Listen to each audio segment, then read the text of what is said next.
Hey guys, what's going on? DeltaBot here, and today is going to be the first video in what I hope will be a long-running series of pretty much educational videos on how to drift in Forza 6.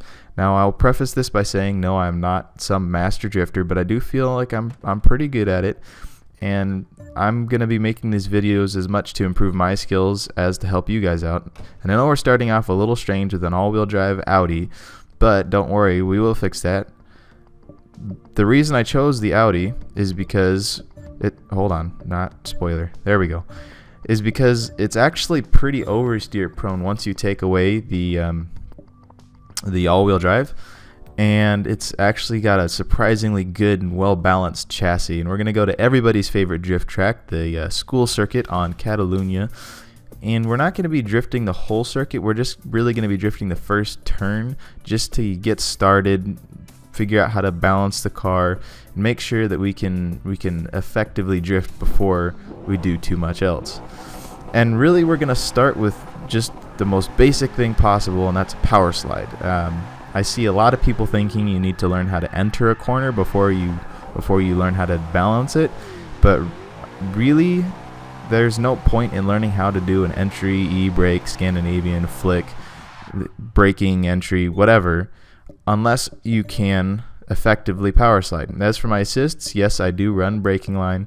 ABS off, you can do on or off. Normal steering, especially for starters, traction and stability have to be off, and you have to either use manual with clutch or manual. I use manual clutch. So like I said, to get started, we're just going to be doing a power slide. So we're going to enter the turn a little later than we would on a racing line and mash the gas. In this car, it's probably second or third. I'm just thinking third. And just balance the car through the turn with the gas and with the counter steer. And you'll notice different things as you learn your car, depending on whether you use this one or not, based on lift off oversteer, power on oversteer, how hard it'll counter steer, the gears you need to be in. And that's just something you're really gonna have to feel out. So turn in a little late and mash. Hold on. There we go. And mash the gas. Now, one thing I do want to demonstrate for you is two really common things you'll run into when you're drifting or when you're learning to power slide at first is you'll go too deep into the corner or you'll fishtail.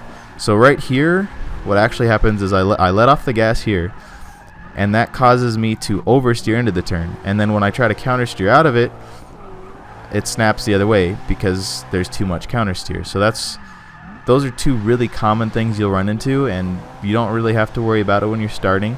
It's just make sure you're in a power slide. If that happens, it happens. Just go back and try it again. And you don't really need to worry about angle either. The whole point of this exercise is just to make sure you're in a power slide and you're controlling it consistently. That's the main focus of that part. Now we are going to do a simple handbrake entry, whereas you just pull the handbrake and get into the corner. What I usually do is I'll just use the handbrake to get the back end upset, and I'll use the power to rotate the car. You can do either way. This depends on the turn you're in, depends on the car you're in, and it's again just personal preference. So handbrake upset the rear end of the car, and I use the power to rotate. And as you should have been doing up to this point, just use the power and counter steer to balance the power slide through the turn, and then come through it and drive straight, unless you're going into another turn, of course. This is just something you're going to want to practice over and over and over again until you can get it down. It seems really basic, but you'd be surprised how many people in public lobbies can't do even this simple stuff because, one, either they don't really practice or try or know how to, or two, they think that you need to master some entry before you do the power slide. The way I learned, and the way a lot of people I talk to who are good at drifting learn, is balancing the power slide first, and then you can worry about entry. If you can't balance the power slide, there's no point in doing an entry because you're not going to be able to hold the drift anyways. So I'd say always learn the power slide first, then worry about entries. Next time, we're going to be going over just some tuning stuff and simple stuff, maybe a little bit of power, suspension tuning, talking about stuff like wheel speed, counter steer angles, things like that.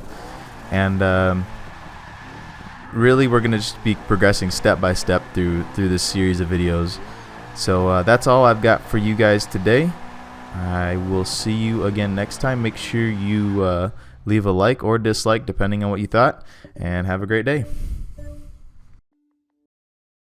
Oh yeah, and the teabagging, YOLO Swaggins, I think his name is, decided he wanted to teabag me a few games ago, so I sort of spent the last few games teabagging him, and you'll see that happen quite frequently.